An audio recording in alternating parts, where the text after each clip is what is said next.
Hello, welcome to Vinyl Show and Tell. I'm on location, look, Victoria Underground Station. So, lovely day out here. Time to buy some records. Perfect weather, lovely and crisp and cold, just how I like it. The sun is shining. So, come along with me. I'm here after about 10 minutes of walking.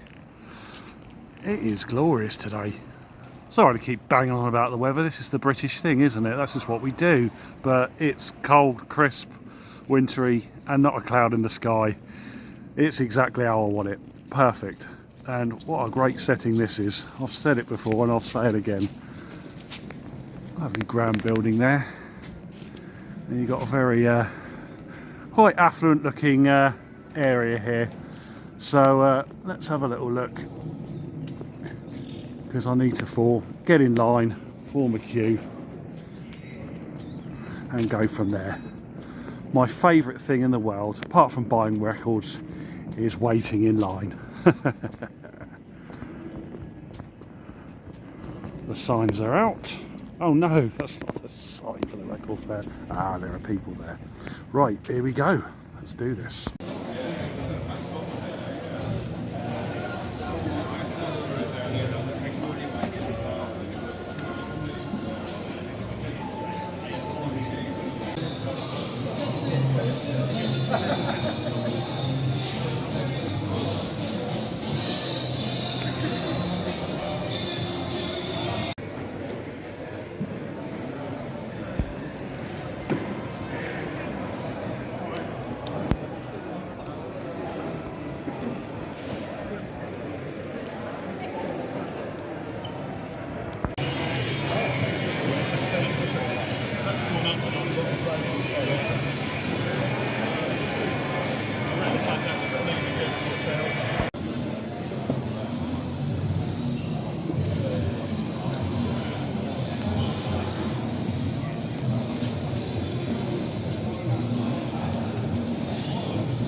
So here it is from the cafe and viewing gallery upstairs.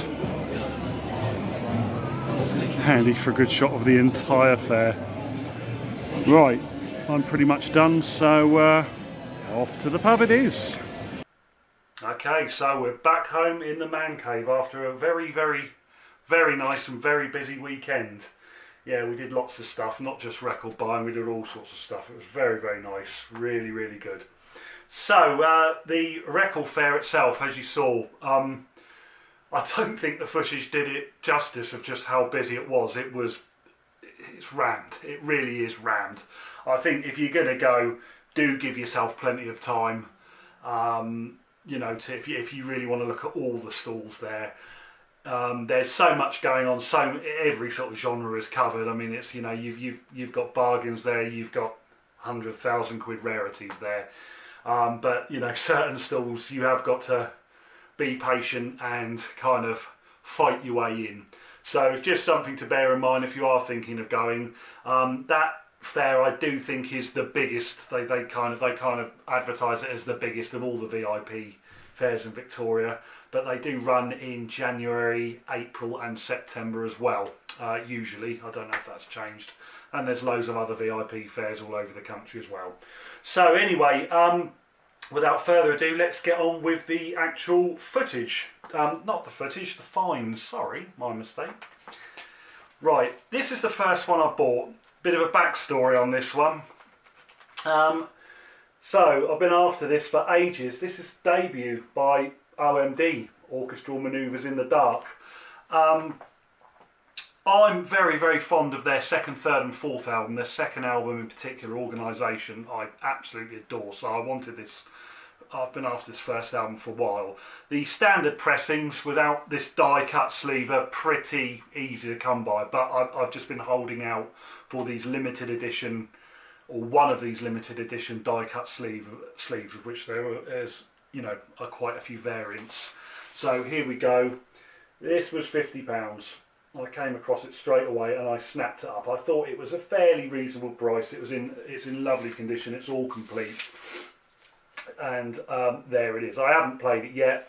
Just a disclaimer before I continue. Some of these records I haven't played. I just haven't had the chance. I've only been home 2 days. So what I haven't played, a lot of you all probably have heard of at the very least. But stay tuned for future videos where I will probably actually describe what a lot of these records are like. Anyway, OMD's first album, bought. First one, very chuffed. Within minutes I went to another stall. Bear in mind, I've never seen one of those. I've never seen one of those original die-cut sleeve limited editions before. Like buses, I couldn't believe it. And this was half the price of what I just paid. And I'm like, the sleeve is not as good. The sleeve isn't as good, admittedly, but the record is fine. I've got to admit, had I just found this first off, I wouldn't have bothered with what I just bought there, but that is just the way things go. This I consider an absolute bargain, so I thought, well, I've still got to snap it up.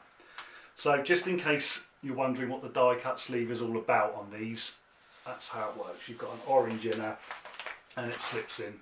I believe there is a variant as well with a grey sleeve as well with an orange inner, and there's a kind of pinkish inner sleeve variant as well. I think there was only several thousand of each of these around, so they're not common at all. As I say, I've seen them on Discogs, but I've never ever come across one in the wild.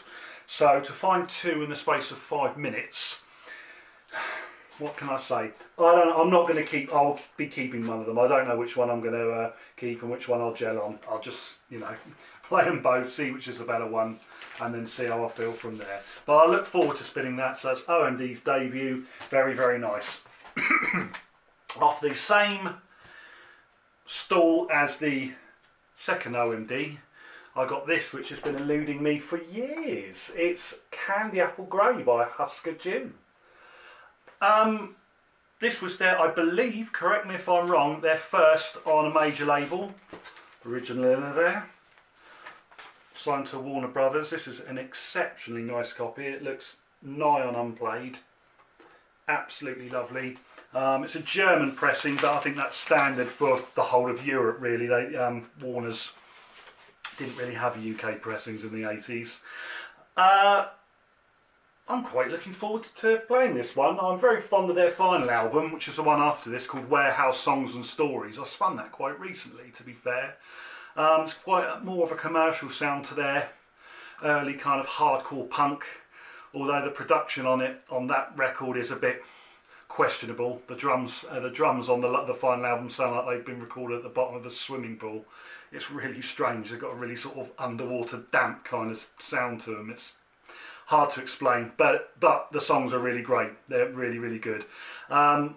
Last year I managed to pick up New Day Rising. I don't know if I've ever shown it on this channel, but it was an absolutely pristine copy, still in the shrink, but had been opened, played about once. That was an original UK press, but it is lovely to have this. It's priced at 30, but I did get some money off because I bought a few from the seller, so they were happy to do a bit of a deal.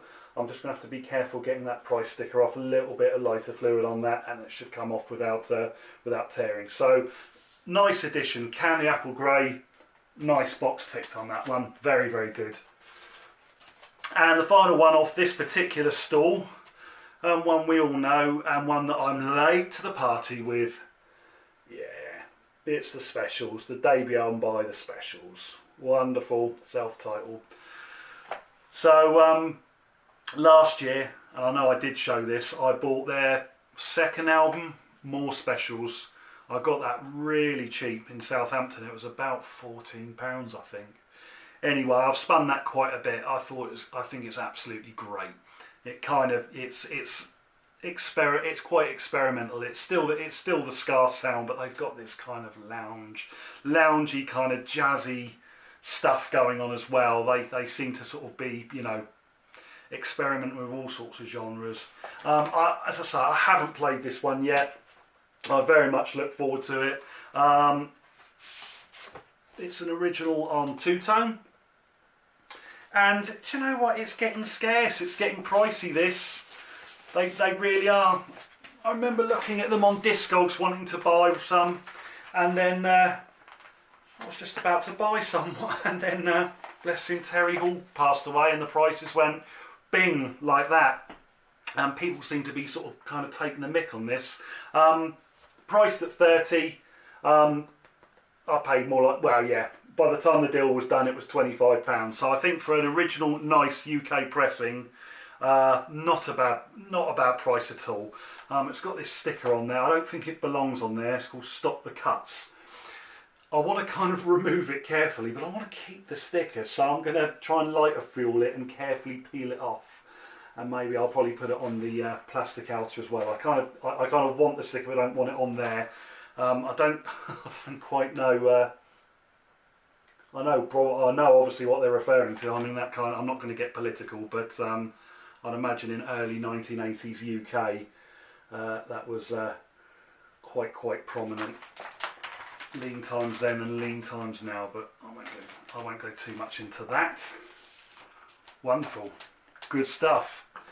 Okay, there's another stall there, and they're always there. I don't know the name of them, but they're always this. It's the most packed stall of records and people at this fair. It's always, if you go into the fair, it's on the kind of right hand side, right in the middle, and there's a chap there, and he's just got boxes and boxes, crates and crates and crates, and all the records are mixed up. They're not alphabetical or anything, and they're kind of quite jammed in, and it's just such an assortment. But to actually get to, I had to fight my way in. You've got to literally just put your arm out and kind of crack and squeeze in. It's kind of just every man for himself to get to this stall. And I managed to find this. And it's by Edgar Broughton Band. Yeah, brilliant. I love Edgar Broughton Band. And it's their 5th album, final for Harvest Records, called Aura. Now, I've got a copy of this. The record itself is quite marked. It's a bit worn. It's a VG copy. However, the outer bag on my other copy is really tidy. This outer bag, which you don't often see anymore, normally they completely perished, is quite worn. There is a tear there and you can see it's worn away. But the record itself is absolutely pristine. So it's all from the same issue. So I'm going to kind of keep the copy I've got, but take the record out, put this lovely record in, and then I'll kind of gel this one on. You know, it's not worth a huge amount, but I'll make a bit of money back on it. Fantastic record, really great. Bit more of a commercial sound for Edgar Broughton Band. I mean, they started off as kind of a band I would almost call pre-punk. I mean, they are proper sort of hippies from the sort of psychedelic scene, but they kind of did this anarchic, heavy blues, beef hearty.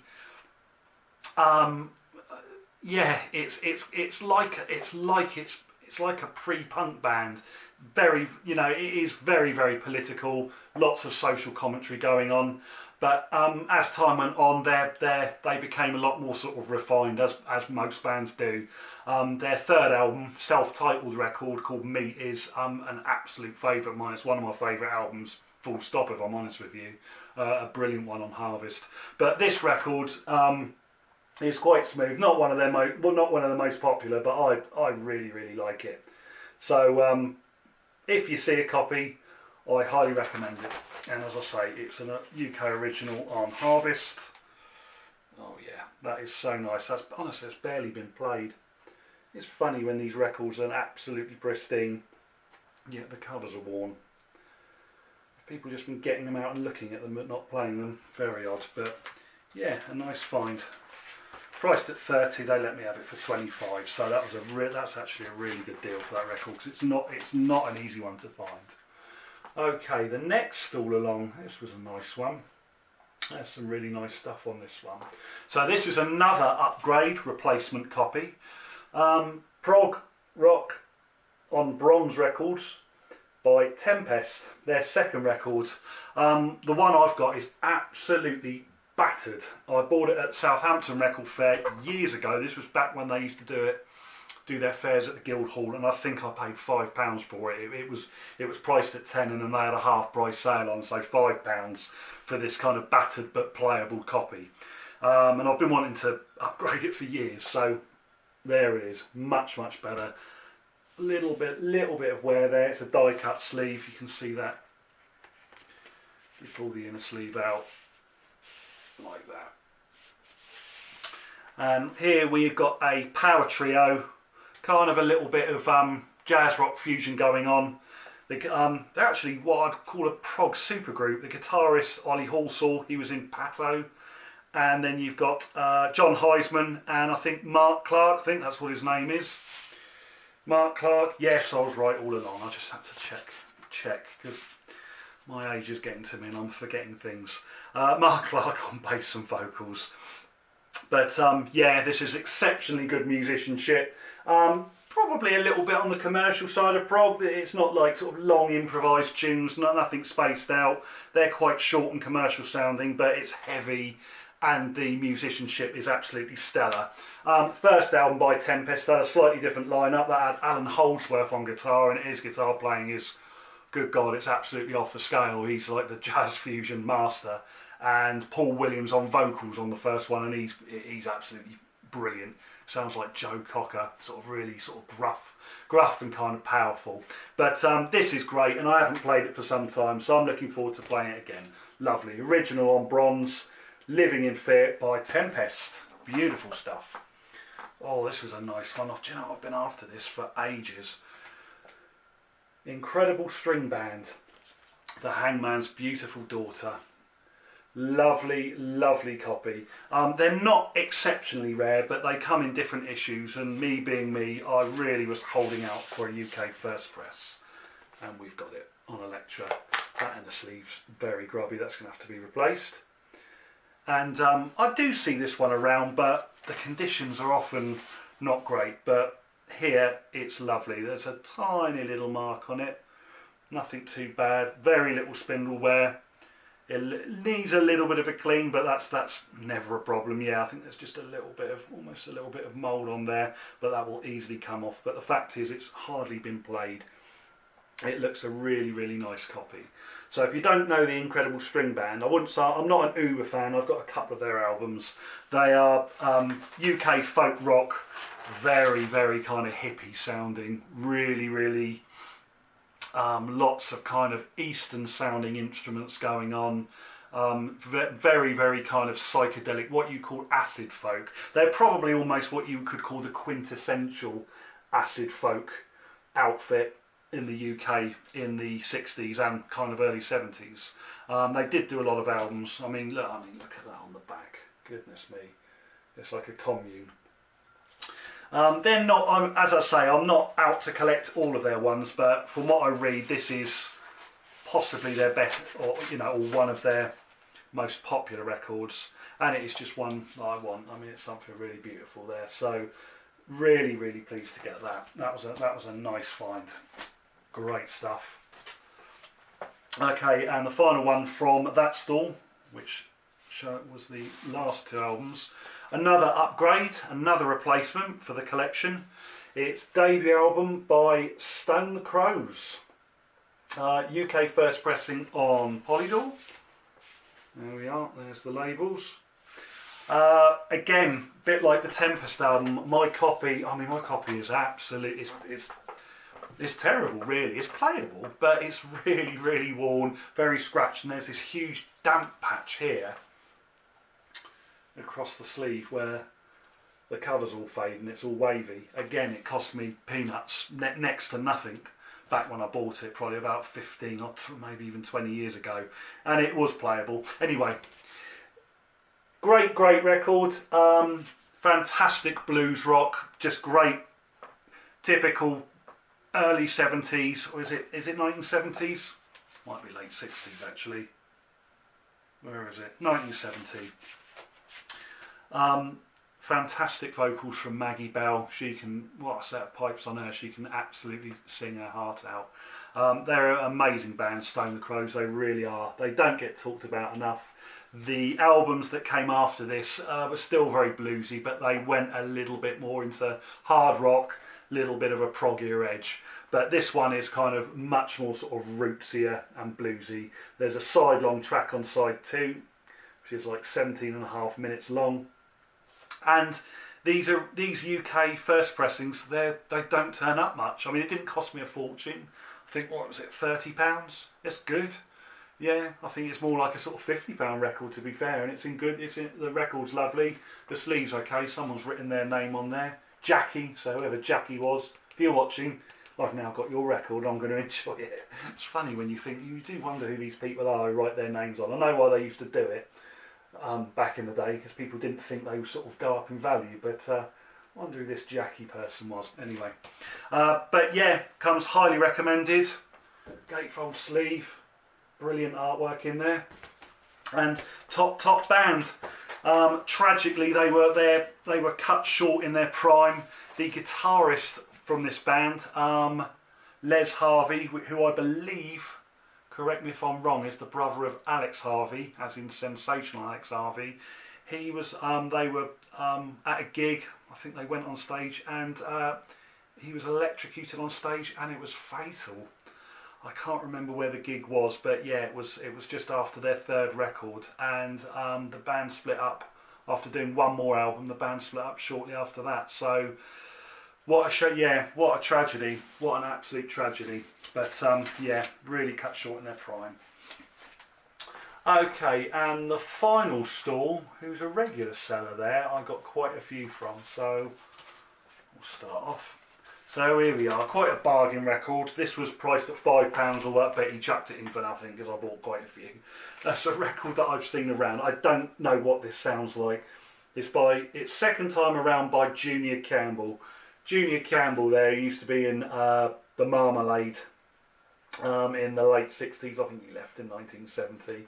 Marmalade, they're all right. I don't mind the Marmalade. Not maybe their 60s output. I kind of prefer their 71 output, where they went a little less poppy. But this is such a nice copy. I saw a few of these at the fair, and they're kind of priced at like 10, 15, 20 pounds. But yeah, he had a 5 on this, and it's a stunning copy. It's on Duran, original in there. And the record looks absolutely unplayed. So I think this is kind of like a singer-songwriter affair. Again, I can only apologise, I can't tell you what the music's like, but I will talk about these in future videos and on my shorts, so do look out for that. That was a nice little find, I was pleased with that. He had Peter Hamill. Yeah, really into Peter Hamill at the moment. I'm enjoying the album that came before this called Sitting Targets. This is his album from 1982 called Enter K. Never seen one before, so I don't think it's rare, but I've never actually seen one. Original inner, and it's on a label called Naive.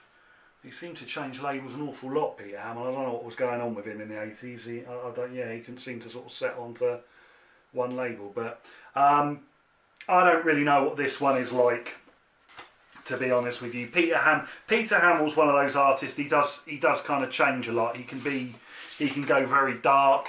Sometimes he goes minimalist and electronic.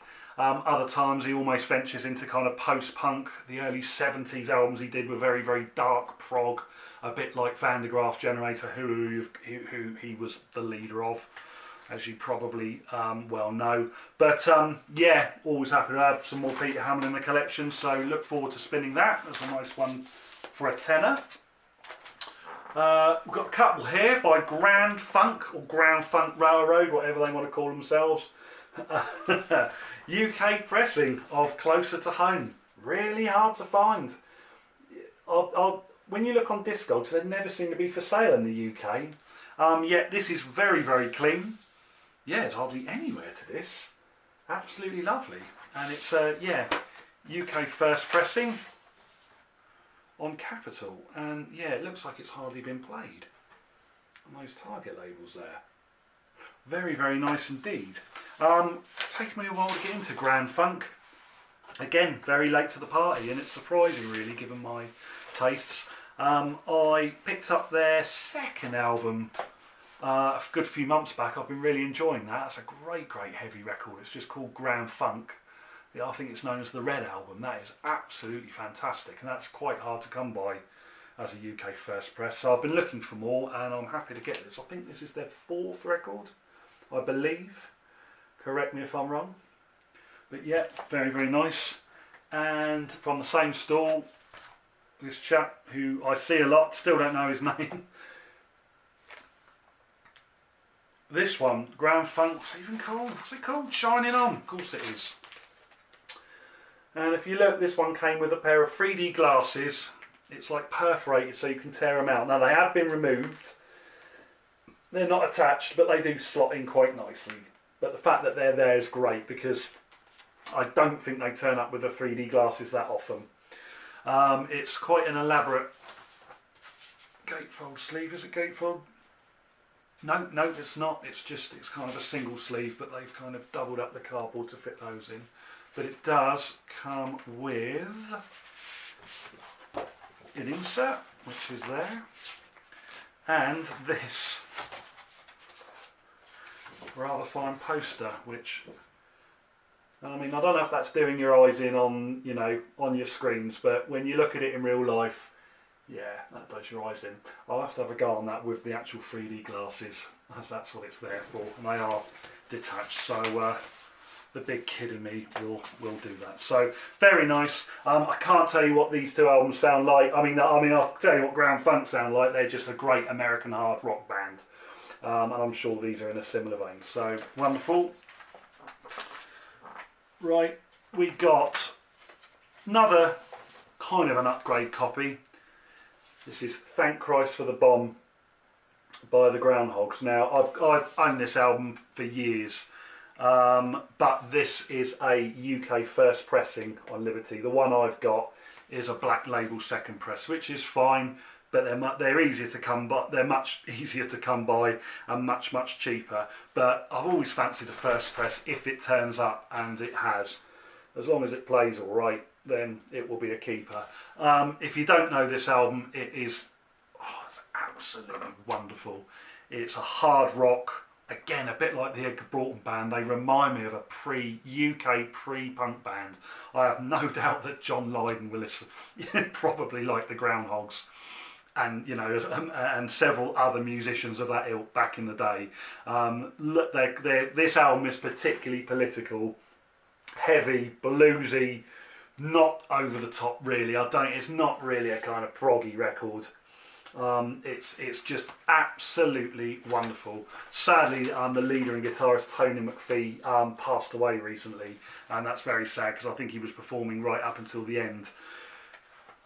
So yeah, lovely texture sleeve, UK first pressing, and this is on the blue Liberty label. If you see this record, I urge you to get it. You don't necessarily have to fork out for a blue Liberty. If you see a black Liberty, they're absolutely fine, and you know, that's more like a £15 to £20 record. These blue label ones, that's the price there. That's what I paid for it. These are just a bit more expensive, but yeah, the nerd in me just wanted to have an original, and now I've got one. There's a couple of light marks on it. I don't think they're going to make any difference. It needs a little bit of a clean, so fingers crossed it plays well, and that'll be a lovely keeper. Finally, I've got a bit of a disappointment here on this one. Actually, I'm really quite gutted about this. From the same stall. I'm not gutted with the actual album. This was supposed to be an upgrade copy. Debut album by Pentangle. I've got a worn UK original which plays alright. I've enjoyed it for a few years, but it is pretty crackly. It's a VG.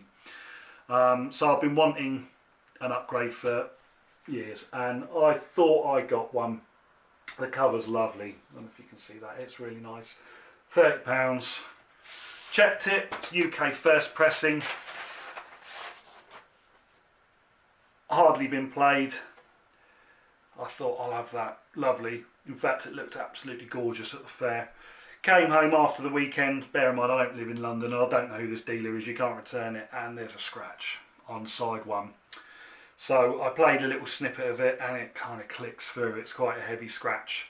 And I'm like, now I don't know whether this was priced down because of that. Because it's not a trashed copy, you know, to someone it'd be acceptable, but I really did want an upgrade. I don't really want sort of clicks in the records, and it's a shame because the rest of it played absolutely beautifully.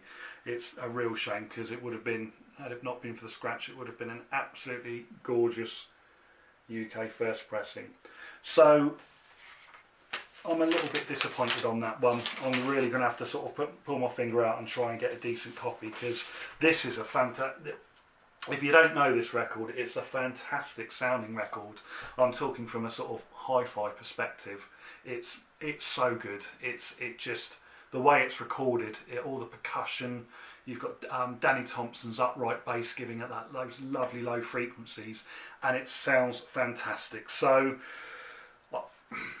just one of those things. We've all been there, haven't we? This hobby, you've just got to roll with the punches. There's always disappointments. It's just one of those things. If I'd have bought it in a shop and I live local, I would have probably returned it and maybe swapped it for something. If I'd have ordered it online, it probably would have gone back. But it's from a fair, and you've just got to suck it up. Don't get me wrong. If I sold it on, if I sell it on, I'll make some of my money back. It's not junk, but it's just not what I wanted. So not to worry. That's just the way it goes. It's only a record, isn't it? Life goes on. It's first world problems, isn't it? There's far worse things going on in the world than that.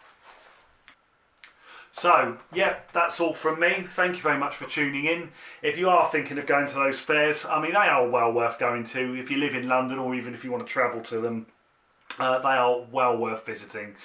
Just bear in mind, they do get very, very busy indeed. So I know all fairs are kind of busy these days, but yeah, this one in particular was very, very busy. But there we go. That's all I can say on the matter. So please stay tuned for more content. I am putting up another video in a few days after this one, because after that fair I did go to a really, really excellent shop in London, and I will be showing off purchases and footage from that shop, so please stay tuned. I'd be so grateful if you would hit the like button, give me a sub. It would really mean a lot, help the channel grow. And if you do want to comment, chime in with anything, any comments, any corrections, whatever it is, I'm always happy to hear from you. I'll always try and reply. So yeah, if you've got anything to add, please feel free to chime in. So until the next time, take care. Thanks for watching. See you all again soon.